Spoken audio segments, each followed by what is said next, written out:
host.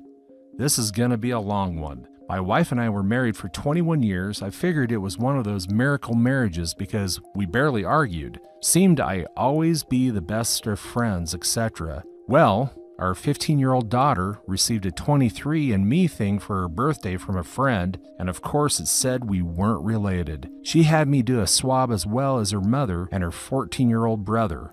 Only her brother and I seemed to be related. So I did a paternity test afterwards, and lo and behold, she wasn't my fucking child. My ex-wife cried and pleaded for me to hear her out, but I just went numb to her.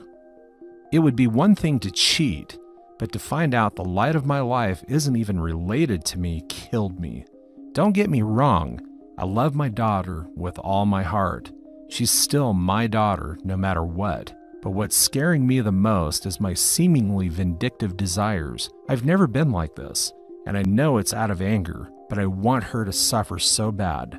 The kids absolutely hate her, which on one end helps that desire, but I know that deep down, she is still their mother, and I don't really want them to hate her. Her parents and siblings are mortified at her. Her sister hasn't spoken to her in a couple of months. We all grew up together, so it hit hard for everyone. Again, this makes me feel great, which in turn scares me because I don't actually want her life to go into shambles, but I can't help feel euphoric when I learn something in her life is falling apart.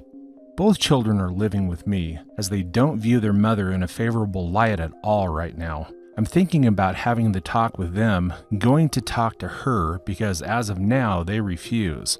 The part that breaks my heart the most is that my daughter seems to be overcompensating her roles of a daughter. She makes sure to tell me how much she loves me and is, in essence, being the perfect daughter. But I can tell it's because she knows that she isn't biologically mine, and she wants desperately to know how much she values me. I'm actually going to talk to her tonight about that, to tell her that she doesn't have to act differently.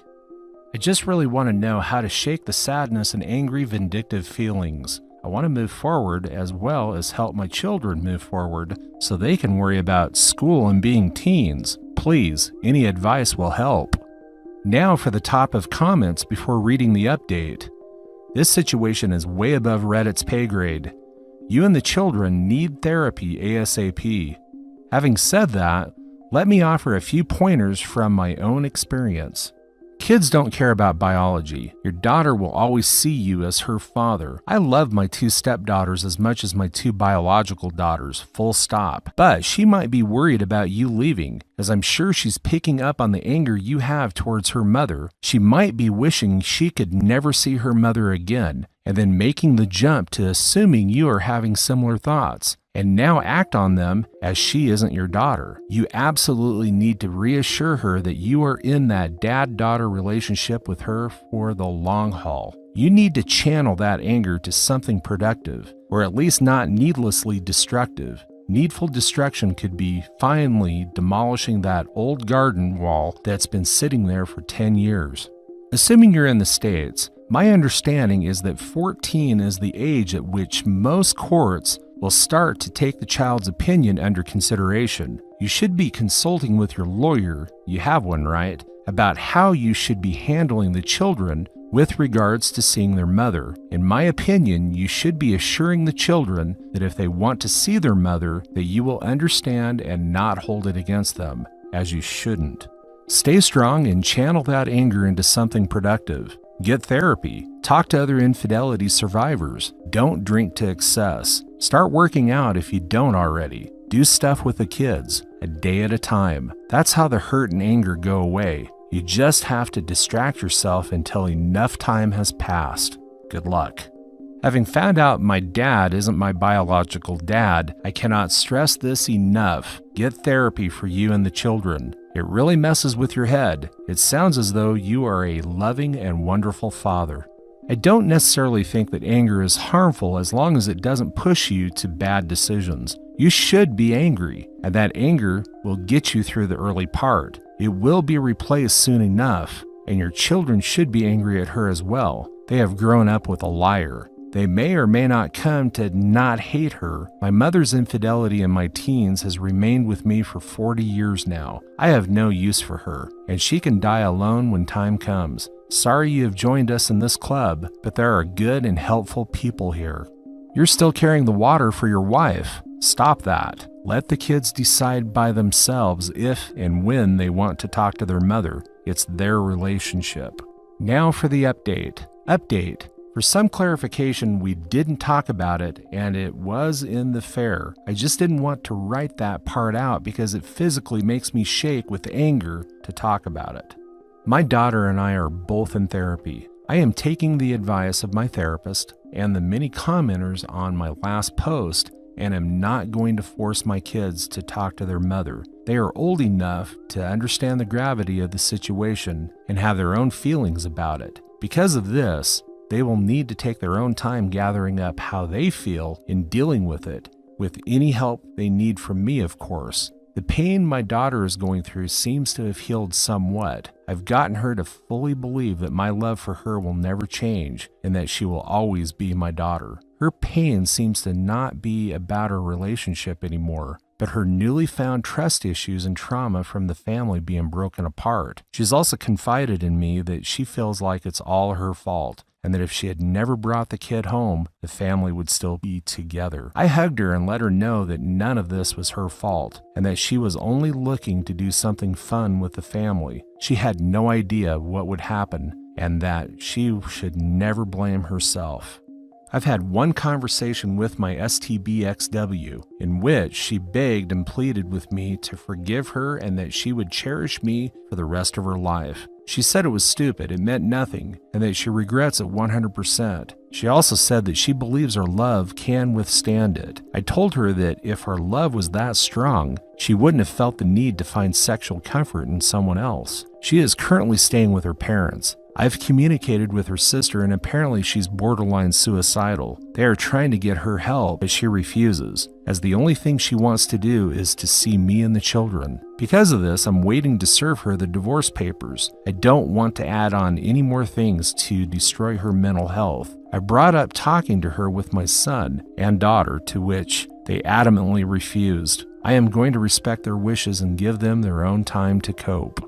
I have this nagging feeling that she does not actually care about how it made any of us feel, and that she only cares about the fact that she's about to lose her picture-perfect family and the comfortable life that we had, and that it's her fault. I have no desire to try to fix the relationship and move forward. That's all for now. Story 2. Update. I think I'm financially abusing my brother. Original post. I, 26 female, live with my husband, 28 male, little brother, 18 male, and my daughter, 1 female. I am also 30 weeks pregnant. My parents got divorced and neither stayed in his school district. It's his final year of high school, and he has grants and plans to attend a local community college after he graduates. We all work. I work part-time, and husband and brother both work full-time. My brother pitches in $600 a month for all bills, and we cover the rest. Now, this is where I was told I am being financially abusive by my parents and his friends. He hasn't spoken up against our current arrangements himself.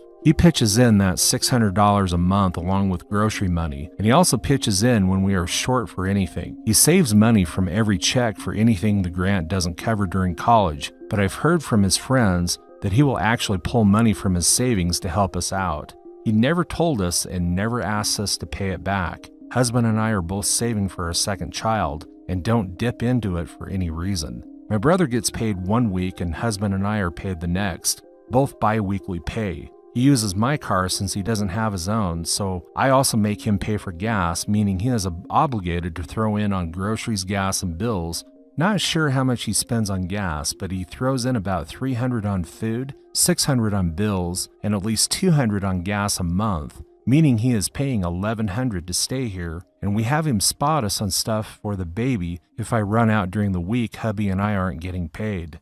Writing this out, I can see why they believe we are abusing him financially, as he is trying to save for college, and we already require him to pay us $1,100 in living expenses a month. It's rare, but we will spot him for any amount that he asks for whenever we are paid. I feel like this is why he hasn't complained, along with the fact he is hoping the grants will pay for all college expenses. I may add a bit of our baby fund to his college fund to help him. We have around $6,000 saved, so I might add a month's expenses to his savings, or when he starts his semester of college, tell him we will cover his living expenses for that month.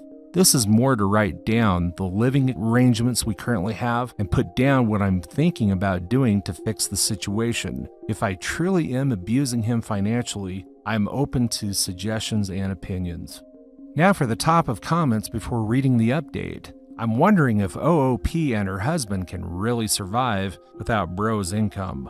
I don't understand why her parents aren't providing support to their daughter for their son. Just because they moved out of state doesn't absolve them of financial responsibility. OP's brother might be 18, but he's still in high school. Their parents should be covering the increased expenses for hydro and food at least, plus clothing and educational needs. Maybe not through college, but at minimum while he's still in high school. That's the part that sticks out to me. Now for the update. So a lot has happened. The biggest thing we did was talk and let him know where we are standing with financial responsibility and my daughter. Biggest thing is, he was just concerned that if his financial responsibility changed, so would the dynamics of the house. We changed it around and decided that he would pay $500 a month and gas as well as his phone bill. If he doesn't eat what I make, he needs to provide his own food, snacks. He needs to provide for himself, and any drinks he wants, he will provide for himself. When I say snacks and drinks, I mean junk foods and soda. My husband and I don't really go for junk food and soda, but we constantly have juice, tea, and Kool-Aid around for him to drink if he doesn't want water. So if he wants soda and junk foods, he needs to start shopping for himself. He wasn't very happy to have to shop for himself, but it's part of life. I'll still prepare meals and he can still eat the foods we buy, so he doesn't need those items. He did not watch our daughter before and still won't, but I did see the assumption made. So to be clear, he doesn't watch the baby. I have a babysitter for when I work. It's not very often, so it's not very expensive. He, however, did offer to watch her so we could cut the money we spend on the babysitter out on the budget, but I denied that. He asked if he could get a kitten. His friend's given them away, and I sort of caved in and let him get the cat. He is responsible for her litter and food, but it seems I end up cleaning her box and feeding her. Him and my husband just play with her. She waits at the door for him to come home and will meow at him in the mornings, which I find adorable. My husband wasn't too involved, just said it's my house and my brother, so whatever decision I make, he will back up. Not much help, but he isn't fighting me on it. I feel like I caved and let him have the cat as an apology. Not the best update, I know. Details are kind of limited, but not a lot happened. He got a cat. He pays only $500 plus gas and phone bill. Pretty small and doesn't need a lot of details. That's all for today. If you are enjoying this story, please like the video and share your thoughts in the comments section down below. Thank you.